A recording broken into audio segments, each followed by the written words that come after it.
चलो बच्चों, तो आज हम लोग मैथ्स में चैप्टर नंबर 6 कंटिन्यू करें, जिसका नाम है ट्राइंगल्स। देखो, इस चैप्टर में हम लोग अभी तक ट्राइंगल्स की सिमिलैरिटीज देख रहे थे ना, कि जिसमें सबसे पहले हमने देखा था कि कोई भी दो ट्राइंगल हो ना, तो उन दो ट्राइंगल में अगर सिमिलैरिटी चेक करनी हो तो उसके एंगल्स इक्वल होने चाहिए। ट्राइंगल्स में क्या होना चाहिए? एंगल्स इक्वल होने चाहिए और साइड्स प्रोपोर्शन में होनी चाहिए, है कि नहीं?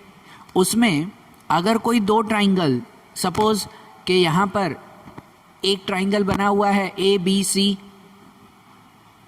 और एक ट्राइंगल बना हुआ है एक्स वाई जेड, ये दोनों ट्राइंगल सिमिलर हैं तो उसके लिए उसके एंगल तो इक्वल होने ही चाहिए और उसकी साइड्स, तो साइड्स कैसे होनी चाहिए? प्रोपोर्शन में होनी चाहिए। हम लोग पहले ऐसा फाइंड करते थे ना, बराबर ना, कि पहले के एक्सरसाइज में फाइंड किया है कि भाई इसमें साइड्स प्रोपोर्शन में होनी चाहिए या रेशियो में, सेम टेबल में होनी चाहिए, जो आप लोग नाम कहो उसे। कि अगर एक की साइड, अगर एक ट्राइंगल है जिसकी साइड 3, 4 और 5 सेंटीमीटर है, अगर ऐसा दिया हुआ है, और दूसरे की साइड जरूरी नहीं है 3, 4, 5 हो, लेकिन अगर दूसरे में 6, 8 और 10 दिया हुआ है तो भी ये दोनों सिमिलर कहलाते हैं। तो भी ये क्या कहलाते हैं? दोनों सिमिलर कहलाते हैं, बराबर ना। ऐसा ही हमने पहले देखा था ना कि भाई ये दोनों साइड्स प्रोपोर्शन में कहलाई। प्रोपोर्शन में मतलब समझो सेम टेबल में आ रही है, कि जैसे ये 3 तो 3 का डबल ये 6, बराबर। जैसे 4 तो 4 का डबल 8, जैसे 5 तो 5 का डबल 10, सब में डबल हो रहा है, मतलब ये साइड्स प्रोपोर्शन में है, बराबर ना। ये साइड्स प्रोपोर्शन में है, ऐसे कहलाया। और जिसमें साइड्स के बारे में क्या लिखा जाएगा, फिलहाल एंगल नहीं बात कर रहे हैं, सिर्फ साइड्स। तो इसमें साइड्स के बारे में क्या लिखा जाएगा कि अगर ये साइड्स प्रोपोर्शन में है तो उसको ऐसे लिखा जाता है A B upon X Y. यहाँ पे ए बी तो उसका सिमिलर यहाँ पे X Y, A B upon X Y equal to यहाँ बी सी, तो उसका सिमिलर यहाँ पे वाई जेड, कि B C upon Y Z उसका डबल है ना ये, बराबर, इक्वल टू यहाँ ए सी तो उसका डबल यहाँ पे एक्स जेड, ए सी अपॉन एक्स जेड, ऐसे माना जाएगा कि नहीं? बराबर, ऐसे ही लिखते हैं ना साइड से प्रोपोर्शन में, ठीक है ना। यहाँ तक हम लोग पहले लिखते थे, अब इसमें एक स्टेप आगे चले। ये तो हम लोग करते ही थे, फिर पता है कोई इसमें साइड मिसिंग होती थी तो वो मिसिंग साइड भी ढूंढते थे, हम लोग ढूंढते थे कि नहीं, कि जो भी मिसिंग साइड हो वो फाइंड करते थे। कि कभी ऐसा हो कि यहाँ पर ये नहीं दिया हुआ है, यहाँ पर ये नहीं दिया हुआ है, तो भाई वो चीज़ें जो है वो फाइंड करो, ये साइड्स फाइंड करो कि सपोज इस पे क्या आएगा या इस पे क्या आएगा। तो हमने पहली एक्सरसाइज में देखा भी था कि ये फार्मूला रख के भी फाइंड करते हैं, नहीं, क्रॉस में मल्टीप्लाई करके, या तो ओरली भी फाइंड होता है कि नहीं? ओरली भी फाइंड होता है कि इनमें से कोई एक का रूल पता चल जाए, अगर कि जैसे यहाँ पर 3 है तो 3 का डबल 6, तो बाकी सब में भी डबल ही होगा। कि जैसे 3 का डबल 6 तो 5 का डबल यहाँ पे 10, ये मिल जाएगा ना, 5 का डबल 10। और यहाँ पे तो यहाँ पे 8 का हाफ कर सकते हैं, यहाँ चेक कर सकते हैं किसका डबल 8 होता है, तो 4 का डबल 8, तो यहाँ पे 4 लिख सकते हैं, है कि नहीं? ऐसा ही करते हैं ना हम लोग, बराबर ना। ये 3 का डबल, ये 5 का डबल, ये 4 का डबल, तो ये मिसिंग साइड्स मिल जाती है, ऐसे ढूंढते हैं ना, बराबर। यहाँ तक हमने सम्स किए थे। अब जो बोल रहा हूँ ना कि अब एक स्टेप आगे चलना है, तो आज हमें इसमें नया टॉपिक ये ऐड करना है कि अभी तक जैसा हम लोग इन दोनों ट्राइंगल की सिर्फ साइड्स का रेशियो ढूंढते थे ना, इसे रेशियो, प्रोपोर्शन जो भी कहो, कि इसे साइड्स का रेशियो ढूंढते थे। अब अगर इन दोनों ट्राइंगल के एरिया का भी रेशियो ढूंढना हो साइड्स के साथ, अब क्या? एरिया। दोनों ट्राइंगल का एरिया मतलब पता है ना, कि जो अंदर की स्पेस हम लोग कहते हैं वो एरिया। क्या अगर दोनों ट्राइंगल में उनके एरिया का अगर हमें रेशियो फाइंड करना हो, तो फिर मतलब ऐसा समझो कि इन दोनों का एरिया, अगर ट्राइंगल ए बी सी का एरिया हो तो area of A B C, बराबर, और रेशियो में मतलब अपॉन में, प्रोपोर्शन में एक्स वाई जेड का एरिया, तो area of X Y Z. अभी तक सिर्फ साइड्स का रेशियो हम लोग फाइंड करते थे और उसके रिलेटेड सम्स भी करते थे, लेकिन अब अगर साइड्स के साथ एरिया भी हो ना, तो जब भी एरिया का रेशियो फाइंड करना हो तो हमारे चैप्टर का थियरम ये कहता है कि जब भी दो ट्राइंगल में एरिया का रेशियो हो ना तो ये बाकी सब साइड का स्क्वायर हो जाता है। बाकी सभी साइड्स का क्या हो जाता है? स्क्वायर। जब एरिया ना हो तो नॉर्मल साइड्स तो ऐसे ही लिखते हैं, लेकिन जब एरिया दिया हुआ हो ना, एरिया दिया हुआ हो तो उसमें इन सभी साइड्स का स्क्वायर हो जाएगा। मतलब हो जाएगा A B square X Y square, बराबर ना, A B square upon X Y square, क्योंकि एरिया है इसीलिए, कि B C square upon Y Z square, बराबर, and A C square upon X Z square. समझ आ रही है बात? कि अगर कोई दो ट्राइंगल की सिमिलैरिटीज है और उन सिमिलैरिटीज में अगर एरिया का भी प्रपोर्शन हमें फाइंड करना है, एरिया का भी रेशियो अगर हमें फाइंड करना है, तो फिर बाकी सभी साइड्स का क्या हो जाएगा? स्क्वायर हो जाएगा, बराबर ना, बाकी सभी साइड्स का स्क्वायर हो जाएगा। और इनके सम्स कैसे पूछेंगे? जस्ट एक एग्जांपल बता दें कि सपोज इसमें ये साइड्स नहीं, कि अगर ऐसे दिया हुआ है कि इनमें सपोज सिर्फ यही ये 4 और 8 दिया हुआ है और आपको पूछा हुआ है कि भाई इनके जो एरिया हैं उसका रेशियो ढूंढो। इसमें BC 4 दिया हुआ है, YZ 8 दिया हुआ है, तो हमें उसके एरिया का रेशियो ढूंढना है। तो एरिया का रेशियो कैसे ढूंढेंगे? एरिया का रेशियो ऐसे लिखते हैं कि area of ABC upon area of XYZ, दोनों के एरिया का रेशियो ना, मतलब area of ABC upon area of XYZ equal to सामने साइड लिखी जाएगी। अब साइड्स तो 3 है, 3 साइड है ना, तो 3 साइड में जो साइड दी गई हो ना सिर्फ वही लिखते हैं, तीनों लिखने की जरूर नहीं है।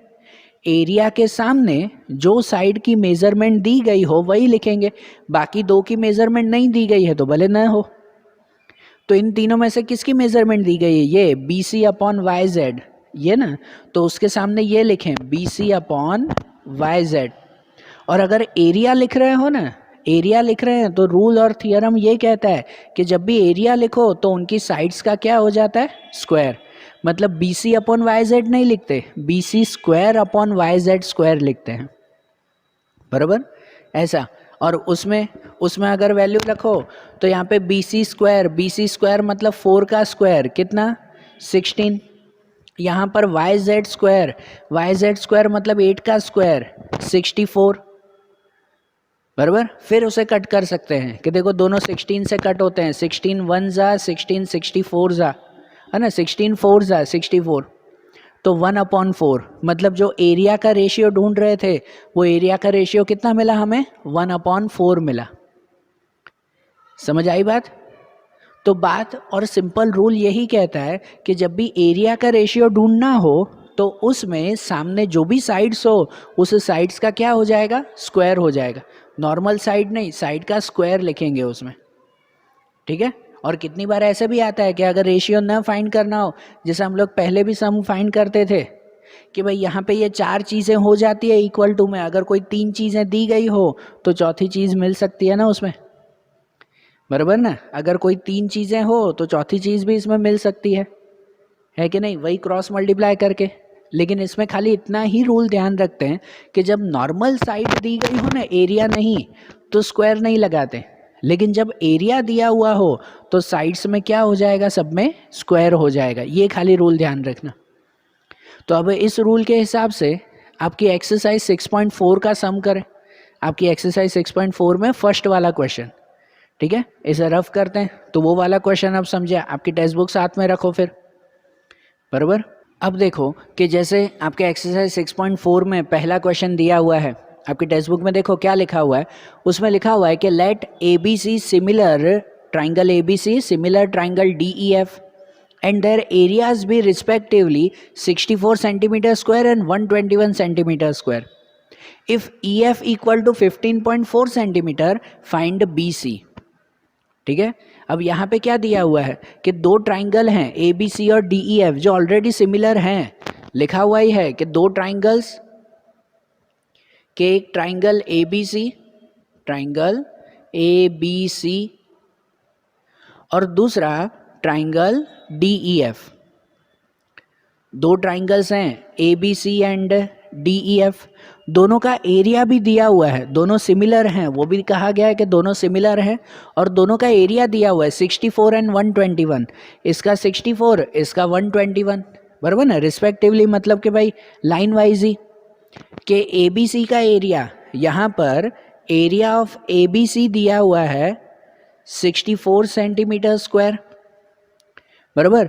एरिया ऑफ DEF दिया हुआ है, DEF दिया हुआ है 121 सेंटीमीटर स्क्वायर, ओके।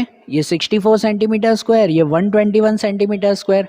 उसके बाद क्वेश्चन में है कि EF इक्वल टू 15.4, ये EF ये 15.4 है, 15.4 सेंटीमीटर, तो हमें BC ढूंढना है, बराबर ना, ये फाइंड करना है। अब जैसे मैंने पहले भी आपको थियरी में बताया, कितनी बार ऐसा होगा कि आपको एरिया दिया हुआ है, एक साइड दी गई है और एक ढूंढनी है, मतलब देखो 3 मटेरियल दिए हुए हैं, चौथा मटेरियल हमें फाइंड करना है। तो उसके लिए जैसे हमने सिमिलैरिटी में फार्मूला बनाई थी ना, वैसे फार्मूला बता सकते हैं ना कि अकॉर्डिंग टू सिमिलैरिटी कि दोनों एरिया दिए हुए हैं, तो दोनों एरिया का रेशियो अकॉर्डिंग टू सिमिलैरिटी के area of ABC upon area of DEF, दोनों एरिया का रेशियो इक्वल टू सामने दो साइड लिखेंगे, बराबर ना। कौन सी दो साइड है, तो देखो ये 6 साइड है, 3 इसकी, कौन सी दो साइड लिखें, तो जो साइड ढूंढनी हो या दी गई हो वही साइड से लिखते हैं, कि जैसे ट्राइंगल ABC में ये BC जो ढूंढना है और इसमें ये EF, ये दोनों सामने सामने आती है ना, बराबर ना। तो यहाँ लिखा जाएगा कि BC अपॉन EF इक्वल टू BC अपॉन EF। अब यहाँ दो चीज़ें ध्यान दो। सबसे पहली चीज़ कि जब भी ऐसी साइड से लिखो ना, तो ABC है तो उसके सामने BC मतलब उसी की साइड होनी चाहिए, उसके सामने EF मत लिखना, कि DEF की साइड उसके सामने लिख दो, और DEF के सामने उसकी साइड होनी चाहिए जैसे EF। और एरिया है, दूसरी चीज़ एरिया है, तो एरिया में हमने क्या देखा कि जो साइड्स दी गई है उन साइड्स का क्या होगा, स्क्वायर हो जाएगा, बराबर ना। साइड का स्क्वायर मतलब BC और EF नॉर्मल नहीं, BC square and EF square ऐसे लिखा जाएगा। ये फॉर्मूला बनी ना, बराबर। ये रूल बना कि एरिया का रेशियो वो उनकी साइड्स का स्क्वायर होता है। अब इनके बेसिस पर सब वैल्यू रखें तो हमें आंसर मिलेगा, ठीक है। कि देखो यहाँ पर एरिया ऑफ ABC वो कितना दिया हुआ है, 64 दिया हुआ है, तो यहाँ लिख सकते हैं कि एरिया ऑफ ABC वो 64, बराबर। एरिया ऑफ DEF, तो DEF का दिया हुआ है 121, बराबर। यहाँ पर BC, तो BC की वैल्यू तो फाइंड करनी है, वो वही लिखें, BC स्क्वायर। फिर EF, तो EF की वैल्यू दी गई है 15.4, लेकिन यहाँ EF स्क्वायर है, मतलब हो जाएगा 15.4 का स्क्वायर। ऐसे चारों वैल्यू रखी ना हमने, बराबर ना।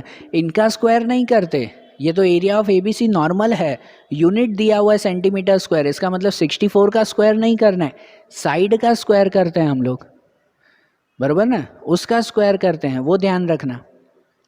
तो अब यहाँ पर अगर स्क्वायर कर रहे हैं ना, तो देखो इसको दो मेथड से कर सकते हो, कि पहले तो ये BC फाइंड करना है, ठीक है। यहाँ 15.4 का स्क्वायर है, तो आप पहले रफ में फाइंड कर लो 15.4 का स्क्वायर, 15.4 मल्टीप्लाई 15.4, फिर जैसे पहले ढूंढते थे ना, क्रॉस मल्टीप्लाई करते हैं, क्रॉस मल्टीप्लाई करेंगे तो फिर ये BC का आंसर आगे मिल जाएगा कैलकुलेशन में, ठीक है। ऐसे भी कर सकते हो, या तो एक लॉजिक ढूंढ सकते हैं, एक लॉजिक यहाँ पे सिंपल, सम को सिंपल बनाने के लिए, कि देखो इन दोनों में तो स्क्वायर स्क्वायर है, ध्यान से देखो तो ये 64 और 121 इन दोनों का भी स्क्वायर रूट निकलता है ना, इन दोनों का भी स्क्वायर रूट निकलता है। मतलब लॉजिकली इसको हम लोग ऐसे लिख सकते हैं कि जो 64 है उसको भी हम लोग 8 का स्क्वायर ऐसा लिख सकते हैं कि नहीं, लिख सकते हैं ना। 64 को 8 का स्क्वायर, और 121 है उसको लिख सकते हैं 11 का स्क्वायर, 11 का स्क्वायर होता है ना। और यहाँ पे तो है ही कि ये BC का स्क्वायर, और यहाँ पे 15.4 का स्क्वायर, ये इसीलिए किया कि देखो कि अब चारों में स्क्वायर स्क्वायर आ गया, चारों में आ गया ना स्क्वायर स्क्वायर। अगर चारों में स्क्वायर है तो चारों स्क्वायर कट हो सकते हैं, नंबर नॉर्मल हो जाएंगे, सब स्क्वायर कट हो जाएंगे। बराबर, मतलब क्या हो जाएगा आपसे पता है कि सभी स्क्वायर कट, तो यहाँ हो जाएगा सिर्फ 8/11, ये 8/11 इक्वल टू यहाँ हो जाएगा सिर्फ BC स्क्वायर कट, और यहाँ हो जाएगा सिर्फ 15.4। बराबर, ये नॉर्मल नंबर्स हो गए, है ना, स्क्वायर कट हो गया ना।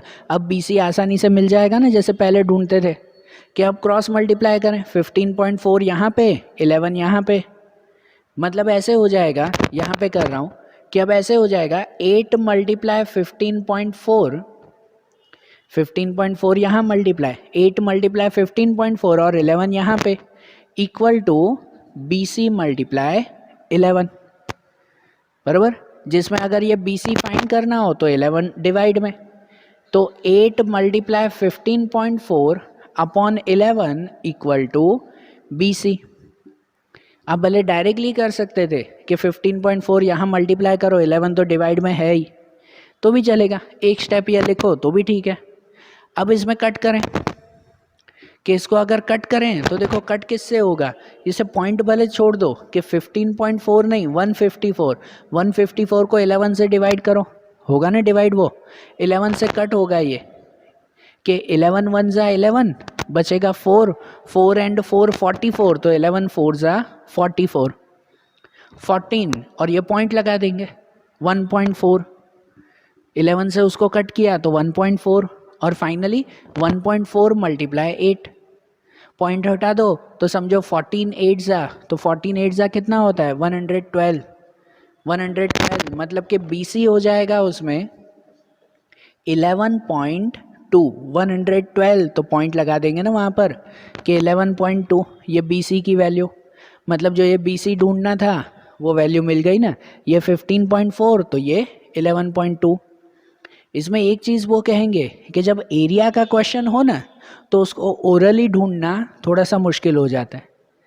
बराबर, ओरली नहीं, हाँ ढूंढोगे लेकिन उसमें बहुत ज़्यादा लॉजिक समझाना पड़ेगा, लेकिन इससे अच्छा आप डायरेक्टली जो है वो सम करके ढूंढ सकते हो।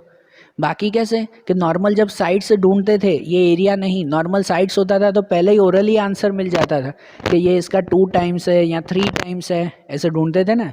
एरिया के वक्त ये सम करना ज़रूरी पड़ेगा आपको। तो ये EF दिया हुआ था, उस पर से BC की वैल्यू मिल गई ना, समझ आई बात। बराबर, तो ये सम को जो है वो अच्छी तरह से लिखो। तो फिर इसके बाद एक्सरसाइज 6.4 का ही फिर दूसरे क्वेश्चंस देखें। बराबर ना, इसे ध्यान से लिखो, तो अब इसे रफ करें फिर।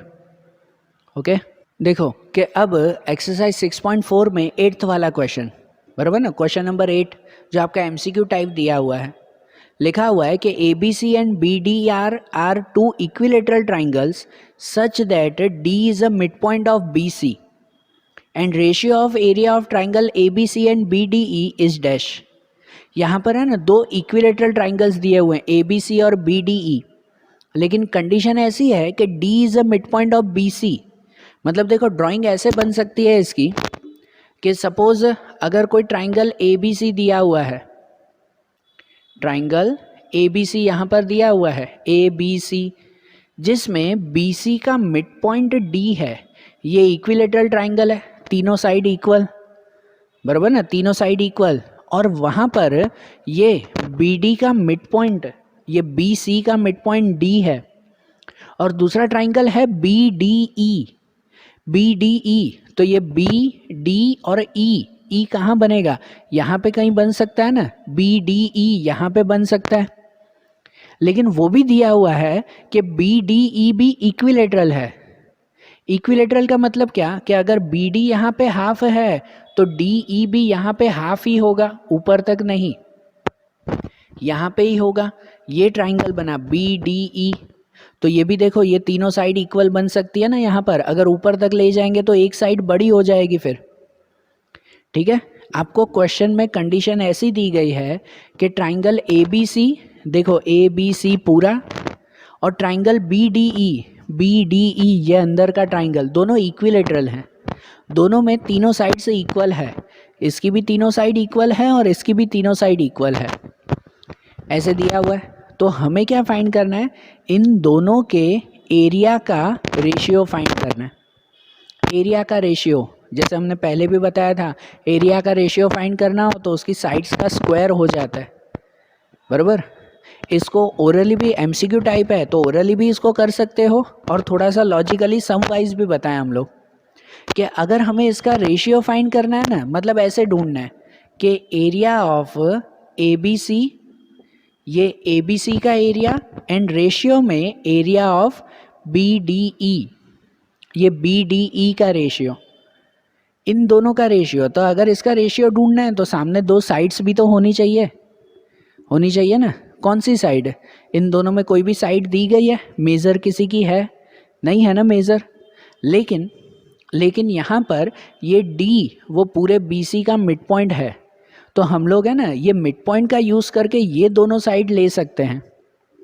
मतलब ऐसा कि ट्राइंगल ए बी सी में अगर कोई साइड लेनी है तीन में से कोई एक साइड तो लिखनी पड़े ना। तो अगर एक कोई साइड लेनी है तो उसमें ये साइड लेते हैं BC, बराबर। कौन सी साइड ली हमने, BC, और अपॉन में BDE, अगर BDE में भी कोई अगर एक साइड लेनी है तो नीचे वाली ही साइड लेते हैं, ये BD, बराबर। तो ये रेशियो वाइज हुआ ना कि BC अपॉन BD, और पता है एरिया ढूंढना हो तो साइड्स का क्या हो जाता है, स्क्वायर। मतलब area of ABC upon area of BDE equal to BC square upon BD square, ठीक है। तो अब यहाँ पे इनका मेजरमेंट भी नहीं है, लेकिन एक चीज़ है कि ये D मिड पॉइंट है। अगर D मिड पॉइंट है तो मतलब ये आधे आधे इक्वल होंगे ना। मतलब ऐसा सपोज कर सकते हैं, मिड पॉइंट है तो हम सपोज कर सकते हैं कि अगर ये BD1 है ना, BD1 है तो पूरा BC वो कितना होगा, 2 होगा, डबल होगा ना उसका, बराबर ना, क्योंकि मिड पॉइंट है। तो सपोज अगर BD1 है तो ये पूरा डबल होगा 2। तो मतलब यहाँ BD पे सपोज 1 लिख सकते हैं और BC पे सपोज 2 लिख सकते हैं। मतलब ऐसा होगा कि BC हो जाएगा ये 2 का स्क्वायर और BD होगा 1 का स्क्वायर, बराबर। और तो 2 का स्क्वायर होगा 4 एंड 1 का स्क्वायर 1। तो रेशियो जो ढूंढना था ना एरिया का, वो रेशियो कितना मिलेगा, 4:1, बराबर। आपके 4 ऑप्शन दिए हुए हैं टेक्स्ट बुक में कि उसमें देखो कौन सा ऑप्शन बना, तो ऑप्शन ये बना 4:1। सही बात कि नहीं, ठीक है ना। इसको लॉजिकली भी ढूंढ सकते हो कि देखो एक तो इसमें 2 कंडीशन आपको दी गई है कि एक तो ये इक्विलेटरल्स हैं दोनों ट्राइंगल, और दूसरी बात ये मिड पॉइंट आया हुआ है, D मिड पॉइंट है। अगर D मिड पॉइंट है ना तो ये E भी मिड पॉइंट हुआ है इसका मिड पॉइंट। और अगर सपोज यहाँ पर भी कोई पार्ट होता ना, यहाँ पर भी अगर समझो F होता, DE, और यहाँ पे समझो होता F, तो ये F भी उसका मिड पॉइंट कहलाता, बराबर। तो उसके हिसाब से पूरे ट्राइंगल के कितने पार्ट बन जाते, तो पूरे ट्राइंगल के 4 पार्ट हो जाते हैं। कितने पार्ट, 4 पार्ट, 4 पार्ट्स हो जाते हैं। तो 4 पार्ट्स में से ये जो पार्ट है ये BDE वो उसका एक पार्ट कहलाया ना, ये एक पार्ट कहलाया। और ये पूरा ABC अगर गिनो तो पूरा ABC इसके 4 गुना होगा, 4 गुना मतलब 4 पार्ट कहलाएगा, है कि नहीं। ये छोटा सा एक पार्ट कहलाया तो पूरा का पूरा कितने पार्ट कहलाया, 4 पार्ट। तो भी तो ये पूरा अगर गिनना हो ABC तो पूरा ABC 4 पार्ट है, और उसके सामने BDE अगर गिनना हो तो वो 1 पार्ट है, 4:1। समझ आई बात है, ऐसे कर सकते हैं ना। तो लॉजिकली भी ढूंढ सकते हो कि हाँ भाई वो 4:1 है, अगर भले ये साइड से न बनाओ, बराबर। ऐसे भी पता चलेगा कि ये पूरे के 4 पार्ट में से एक पार्ट है, तो ये 1 पार्ट और ये ABC पूरा 4 पार्ट। और अगर लॉजिकली ना पता चले तो देखो वैल्यू रखकर भी वही मिला, 4:1। समझ आ रही है बात। तो सिमिलैरिटी कैसे ढूंढते हैं वो ध्यान आ रहा है ना। जब भी एरिया हो ना तो उनकी साइड्स का क्या हो जाएगा, स्क्वायर हो जाएगा। ओके, तो देखो ये जैसे टॉपिक्स आज हमने देखे ना, बराबर, एरिया रिलेटेड टॉपिक्स है। अब इनके जो दूसरे टॉपिक्स हैं वो अब हम लोग अगले वीडियोस में देखेंगे। Okay, thank you.